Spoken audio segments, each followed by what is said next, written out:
సూర్యాపేట జిల్లా Kodad sub division Huzur Nagar circle పరిధిలో Mattampally police station లిమిట్స్లో 2024లో ఒక కేసు నమోదు కావడం జరిగింది. 224 ఐపీసీ.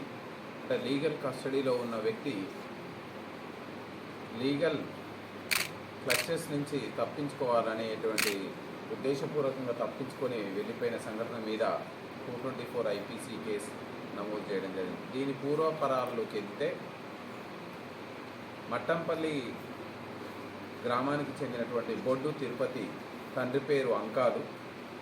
ఇతను 2012వ సంవత్సరంలో ప్రస్తుత రాచకొండ కమిషనరేట్ పరిధిలో వనస్థలీపురం పోలీస్ స్టేషన్లో ఒక మర్డర్ కేసులో ఇన్వాల్వ్ అయ్యి అరెస్ట్ అయ్యాడు.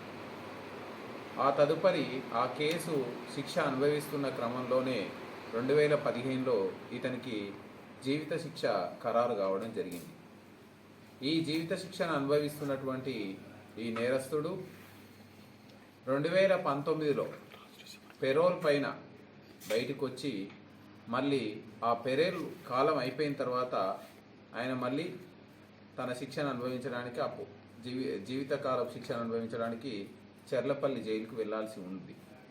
కానీ 2019లో అతను పెరోల్ పైన వచ్చిన తర్వాత మళ్ళీ నిబంధనల ప్రకారం అతను చెర్లపల్లి జైలుకు వెళ్లకుండా ఉద్దేశపూర్వకంగా తప్పించుకోవాలని, చట్టం నుంచి తప్పించుకోవాలని, శిక్ష నుంచి తప్పించుకోవాలని ఇతను ఈ మట్టంపల్లి పరిధిలోకి వచ్చి తప్పించుకొని పోవడం జరిగింది.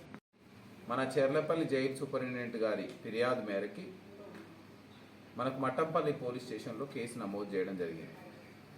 ఇక్కడికి మేము వచ్చిన తర్వాత ప్రతి కేసుని రివ్యూ చేస్తూ పెండింగ్ ఉన్న కేసుల మీద ఒక యాక్షన్ ప్లాన్ రెడీ చేస్తూ డిఎస్పీ కోదాడ గారికి, సిఐ హుజూర్ నగర్ గారికి, అదేవిధంగా మట్టంపల్లి ఎస్ఐ గారికి వీటి మీద ఇన్స్ట్రక్షన్ చేయడంతో దీన్ని స్పెషల్ టాస్క్గా తీసుకోవడం జరిగింది.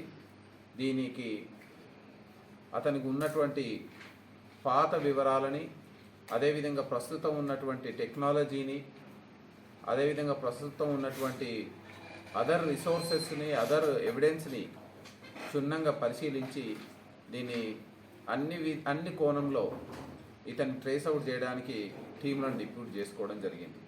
ఈ క్రమంలో మనకి ఈరోజు సిఐ రాజు, ఎస్ఐ బాబు, అదేవిధంగా కానిస్టేబుల్స్ ఎం రామారావు, అదేవిధంగా శంబయ్య వీళ్ళందరూ కలిసి గుంటూరు ప్రాంతంలో ఈ నేరస్తుని బొడ్డు తిరుపతిని అప్రహెండ్ చేసుకోవడం జరిగింది. ఇందులో ఇతను తన యొక్క ఐడెంటిటీని దాచుకోవడం, తన యొక్క వివరాలు బయటికి రాకుండా చూసుకోవడం, అక్కడే పనిచేస్తూ ఒక హోటల్లో పనిచేస్తూ అక్కడే ఉన్నటువంటి లేడీని వివాహం చేసుకుంటూ అన్నీ తన ఐడెంటిటీ ఏదైతే బయటికి రాకుండా హైడ్ చేసుకుంటూ జీవనం సాగిస్తున్నాడు.